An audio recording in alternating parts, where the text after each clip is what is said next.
What's going on, guys? It is me, Troy, and I'm here, of course, again with another video. And I want to thank everybody who recently commented, liked, and subscribed. Thank you so much for joining me here on this quest and joining me here on this channel and all kinds of wonderful things in the magical world of Disney, okay? Hear that old tin can kicking out a crazy beat.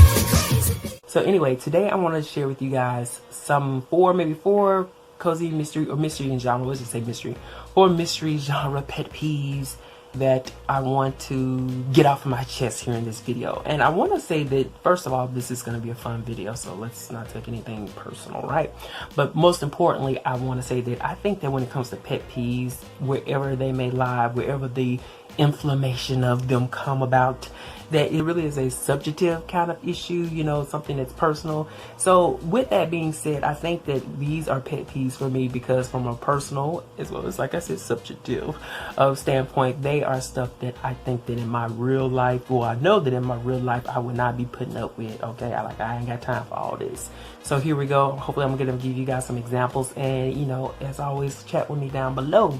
So the first pet peeve that I want to talk about today, the first pet peeve I want to talk about today is in mystery books when the main protagonist is house, condo, cottage, cheese,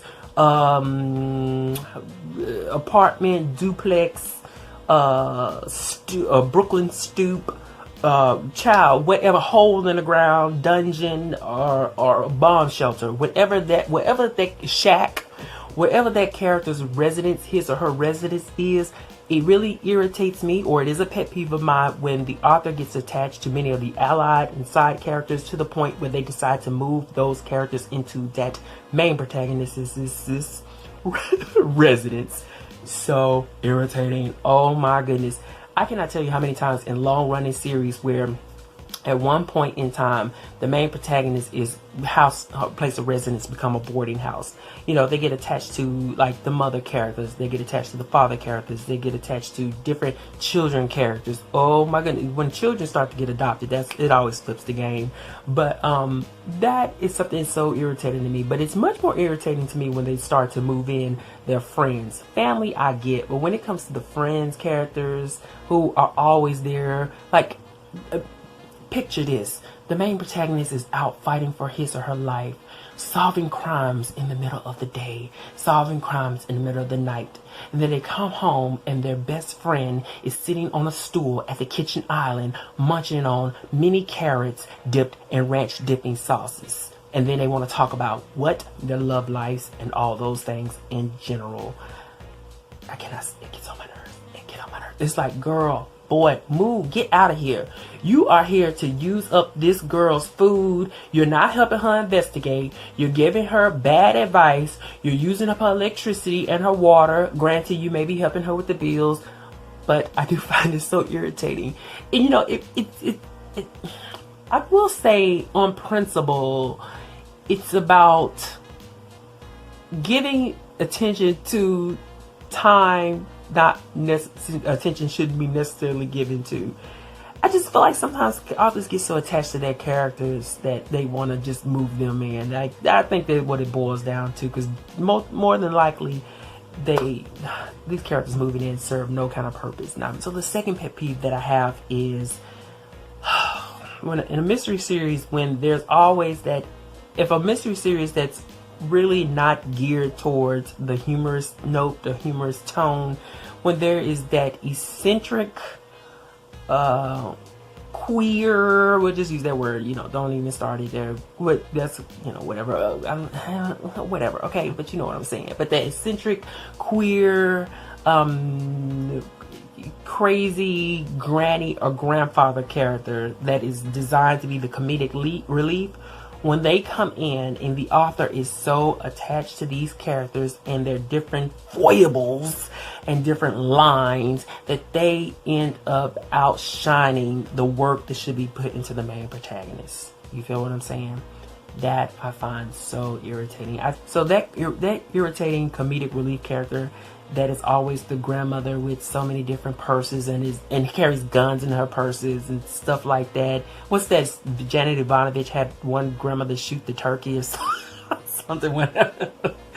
You know, I think with Janet Ivanovich, excuse me, I think that that's kind of fair because she really did scope out and build her series around that particular cast. But with some of these mystery books, you know, the author employs these eccentric, like I said, grandmother and grandfather characters. I call them like the Mother Goose character with the dressing like Cyndi Lauper back in the early 80s, and what's that fashion, Betsy Johnson tutu skirts and stuff like that. But they come in to deliver this fantastically comedic line, and then next thing you know, it's just like they're really outshining the main protagonist, who I would hope that the author would put a little bit more cleverness and wit into that character instead. Now, like I said, you just need a balance.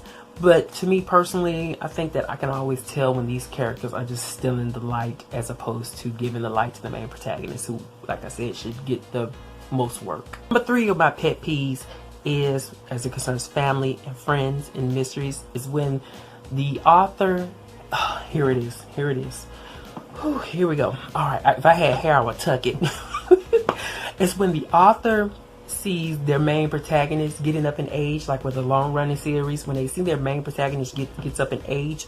So what they do is they introduce like a younger sibling or a younger cousin or a younger family member or friend to sort of pick up the slack as it regards the youth element. That is so irritating.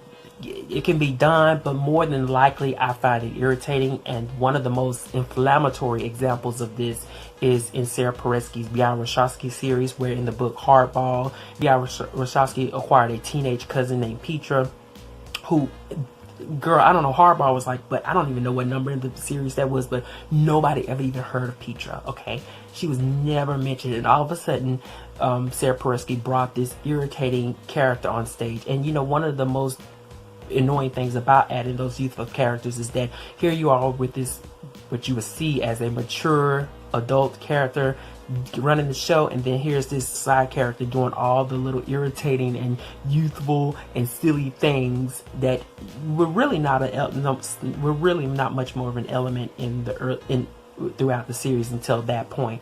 So it's like, here we are, like, I don't, you know, get rid of those characters. Number 4, leading right on into that, is when these youthful characters come in and start using those, giving titles to names, you know, Uncle Ben, Uncle Richard, Uncle, Aunt Cassidy, Aunt Claire, Cousin Biff, Cousin Bifford, you know, that irritates the mess out of me. I cannot stand it. That is so irritating. I think that anytime that you have to add a title to a character's name, I find it to be so juvenile. Juvenile.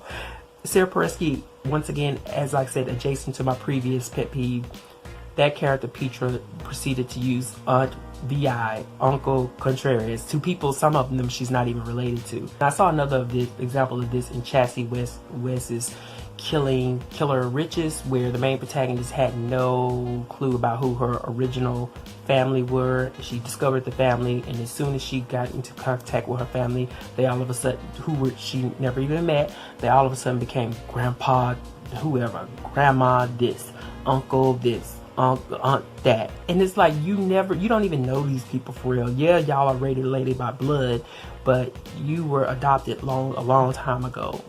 They are your blood relatives, but you just met them, and all of a sudden you threw this title, uncle. I don't know, I just find those little titles to be irritating. In real life, whatever, but in the books, when I'm scanning the pages and I have to read this uncle, it's like, oh my god, it's so juvenile to me.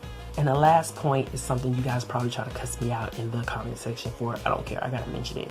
But it kind of gets on my nerves. It is a pet peeve of mine when there's too much pet love and pet play going on. Given that the series or the book is not about like animal detectives or dog detectives or cat detectives, that's two different things. But when every other chapter is about, let's feed, going through the doldrums of let's feed the dog, let's feed the cat, let's walk the dog, let's walk the cat, especially in the middle of all the unfolding of the investigation, I find it to be irritating. So anyway, guys, that's it. I gotta go, and you can leave your comments down below. As always, peace out.